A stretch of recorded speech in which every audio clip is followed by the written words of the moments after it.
베드로와 요한은 솔로몬 행각에서 안진뱅이를 일으켜 세우는 기적이 일어난 후에 이 모든 일은 너희가 거부하고 그리고 십자가에 죽였던 그 예수 그리스도를 하나님이 살리셨다라는 거죠.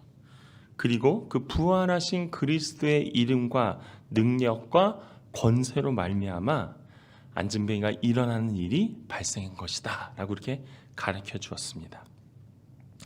그때 많은 사람들 사이에 베드로와 요한의 이 간증을, 이 증언을, 이 설교를 듣던 많은 사람들 중에는 유대인 백성들만 있었던 것이 아니라 오늘 본문에 보시면 1절에 누가 있었습니까?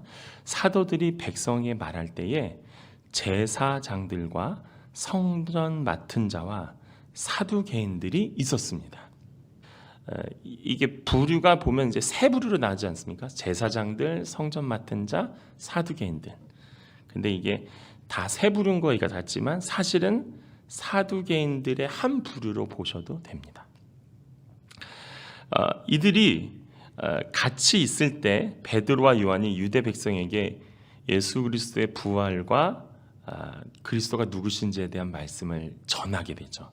그것이 2절입니다. 2절 한 번 더 같이 읽겠습니다. 예수 안에 죽은 자의 부활이 있다고 백성을 가르치고 전함을 싫어하여. 지금 이 전함을 싫어하는 건 누구죠? 사두개인들이죠. 부활은 복음의 아주 핵심적인 것입니다. 부활은 하나님만이 하실 수 있는 영역이죠. 그래서 그리스도가 부활하셨다라는 것은 예수 그리스도가 하나님과 관계되어 있음을 증거하는 것입니다. 왜냐하면 예수님의 자신이 하나님의 아들인 것을 늘 말씀하셨죠. 또한 죽음과 부활을 가리키셨죠.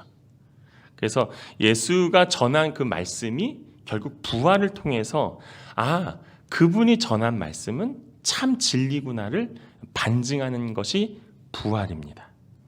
또 부활은 죽음을 전제로 말하는 것이죠.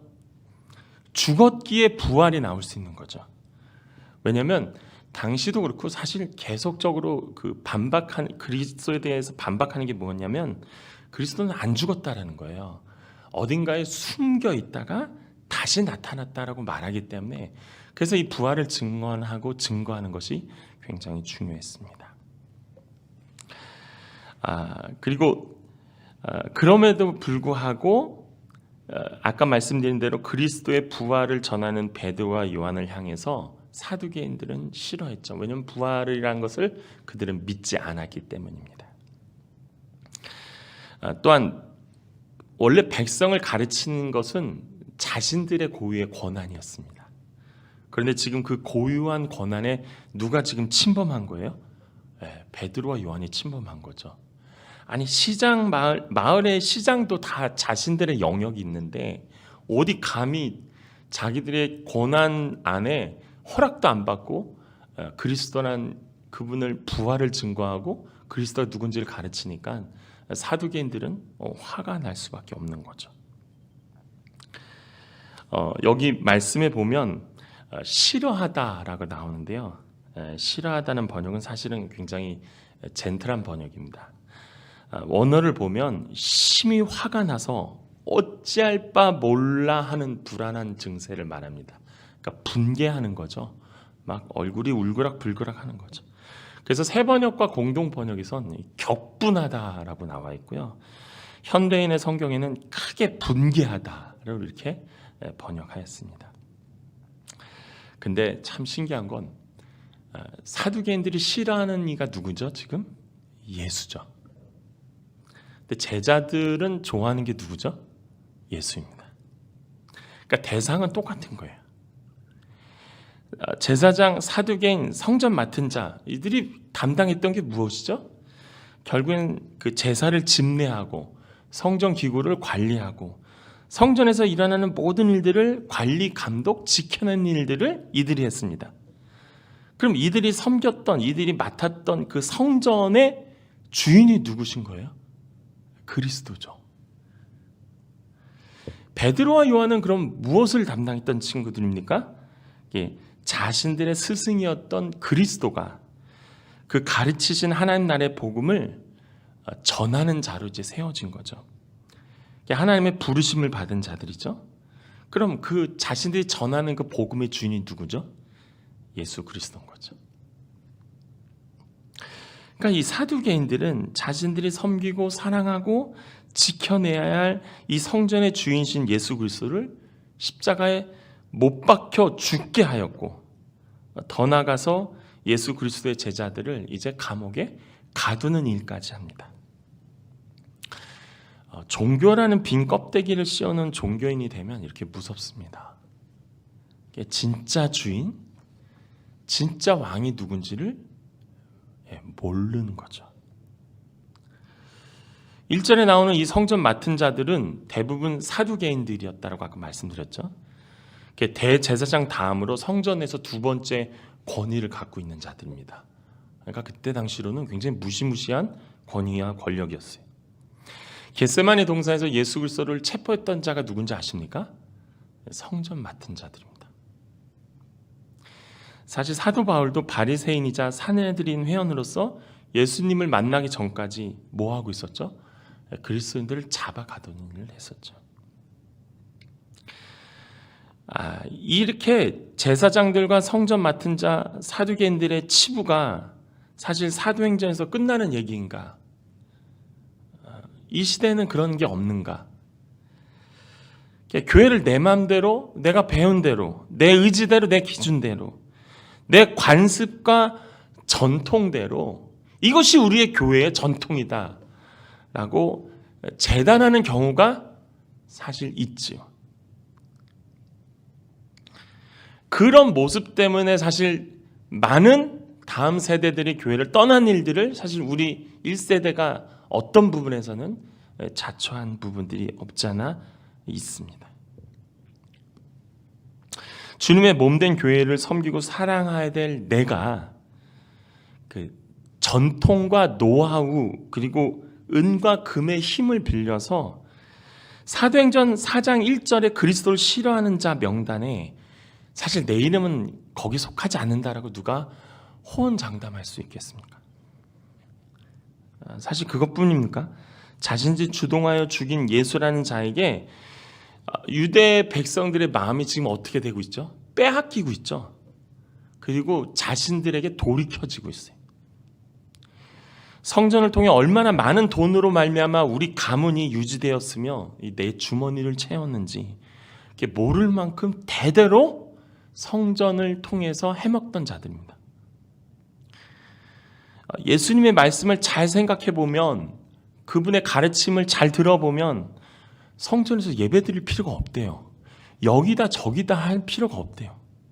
그러니까 영과 진리로 예배하면 된다고 하니 그럼 이제 난 제사장, 성전 맡은 직임, 평생 가문으로 이 업을 해왔던 것들이 이제 다 필요 없는 거예요. 그러니까 예수가 드러날수록 자신들은 어떻게 돼요? 자신들의 가문과 내 입지는 점점 작아지는 거죠. 그렇게 보면 세례 요한의 고백 기억하십니까? 나는 쇠하여야겠고 그는 흥하여야겠다. 이거는 아무나 고백할 수 있는 것이 아니죠. 사도행전 2장에 우리는 사도의 가르침을 받아서 교제하고 떡을 떼고 모든 물건을 통용하고 소유를 팔아서 각 사람들에게 나눠주고 날마다 성전에 모이기를 힘쓰고 하나님을 찬미했던 그 모습을 우리는 기억하실 겁니다. 그리고 오늘 이 사도행전 4장에선 부활하신 그리스도의 그 복음을 싫어하는 자들이 있습니다. 이 사도행전 2장에 나온 자들과 사도행전 4장에 나온 자들이 다른 사람입니까? 성경 본문 다른 데서 나왔으니까 다른 사람으로 볼 수도 있죠. 그런데 사실은요, 나는 언제나 사도행전 2장의 사람이 될 수도 있고 사도행전 4장의 사두개인이 될 수도 있다는 사실입니다. 이렇게 부활하신 그리스도를 증거하는 일로 인해서 결국 베드로와 요한은 감옥에 갇히게 되죠. 우리 한 번 더 3절 같이 읽겠습니다. 시작. 그들을 잡음에 날이 이미 저물었으므로 이튿날까지 가두었으나. 3절만 읽겠습니다. 그러니까 베드로와 요한은 지금 어떤 상태입니까? 성령에 충만한 상태입니다. 조금 전까지 40년 된 안진뱅이를 일으켜는 기적을 행했어요. 저희 교회도 그런 분들 낚시 참 좋아하시죠, 남자분들. 물고기 미끼를 탁 먹어 낚아채는 그 순간에 그분들만의 말씀으로는 그 순간 그 짜릿한 손맛이 있대요. 그걸 막 못 잊으시는 거죠. 그래서 수시간을 그 물고기를 기다리시잖아요. 그 수고를 하시고. 보세요. 그리스도의 이름으로 일어나 걸으라면서 안진뱅이 손을 잡고 일으킬 때 그가 진짜 발목과 발 힘줄이 생기면서 일어나는 거예요.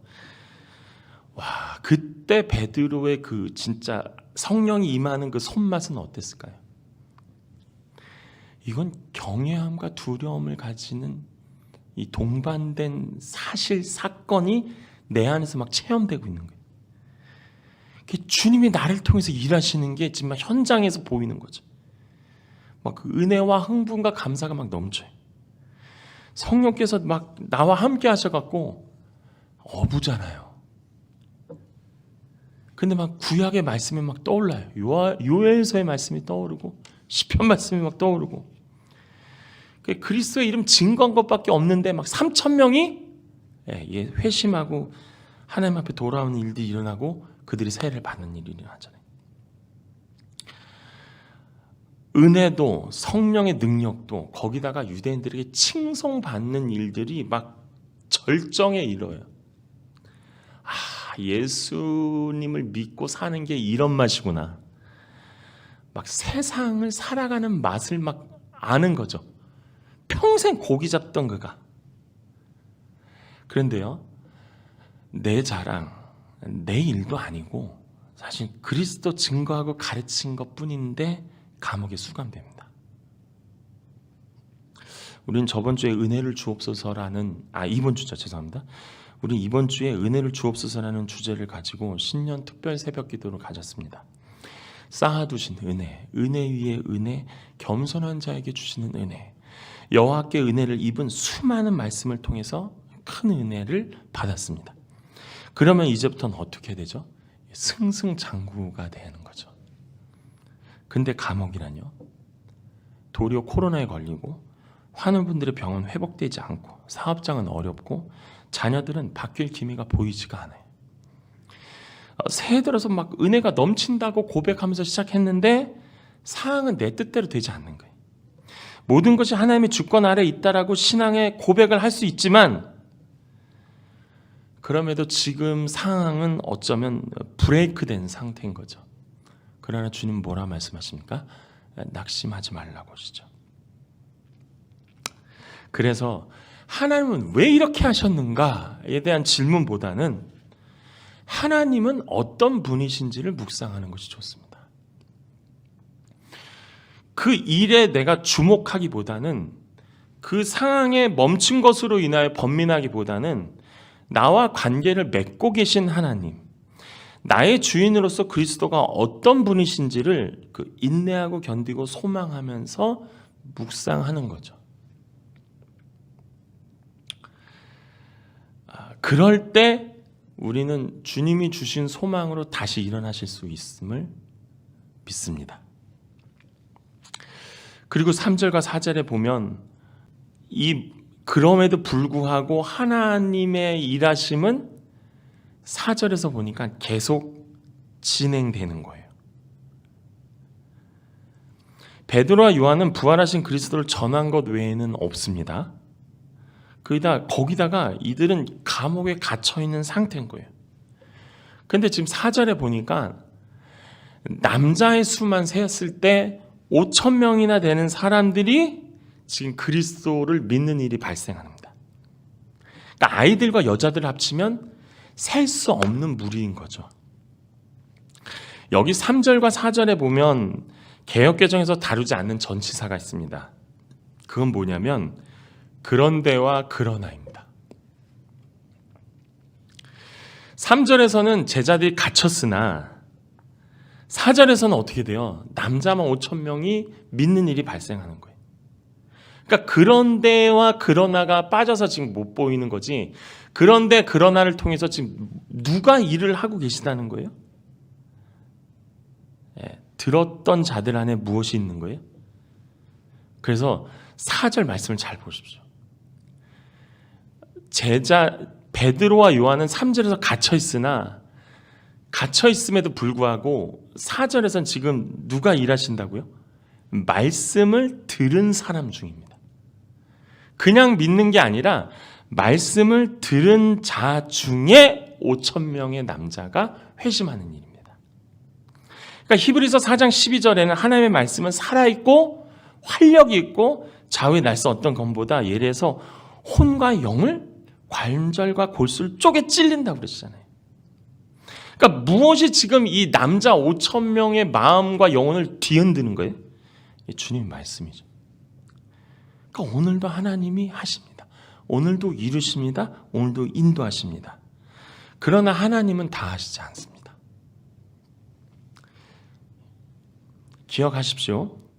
어린아이가 점심으로 먹으려고 했던 그 조그만 작은 보리떡 5개, 물고기 2마리입니다. 항아리에 물을 채우고 그 물을 손님에게 가져다 주는 순종과 수고, 예수 그리스도의 옷자락을 만지면 낫겠다고 하는 그 용기와 믿음, 중풍된 친구를 그 지붕에 올려서 그걸 지붕을 뚫고 그리스도 앞에 기어코 내미는 그 친구들의 믿음, 죽으면 죽으리라고 하며 3일간 금식하고 왕 앞에 나가는 믿음, 지팡이를 들고 손을 홍해 앞바다를 향해서 내미는 믿음과 순종, 이러한 작은 수고와 섬김 그리고 믿음과 순종을 통해서 하나님은 뭐 하시고 계신 거예요? 일하고 계시는 거죠. 사실 나의 오늘 이 하루 가운데 이 새벽 시간은 아주 적은 시간입니다. 그렇지만 이 적은 시간과 마음에 하나님의 말씀이 일하시니 오늘 24시간이 주님 앞에서 어떻게 바뀔지 그래서 기대가 되는 거죠. 이튿날까지 감옥에 있었던 시간에 비하면 그리스도를 전했던, 그리스도를 말했던 그 시간은 비교할 수 없을 만큼 짧은 시간인 것이죠. 하지만 그 적은 시간에 선포되고 뿌려진 하나님의 말씀이, 그리고 그리스도의 그 부활하신 은혜가 그들의 인생을 뒤집어 놓는 거죠. 오늘 이 짧은 시간을 통해 우리의 인생을 뒤집어 놓으실 하나님을 찬양합니다. 혹 오늘 내 뜻대로 되지 않고 멈추는 일이 혹시 있을지라도 하나님은 내 인생, 내 삶, 아니 영원한 삶을 책임지시고 인도하실 줄로 믿습니다. 기도하겠습니다.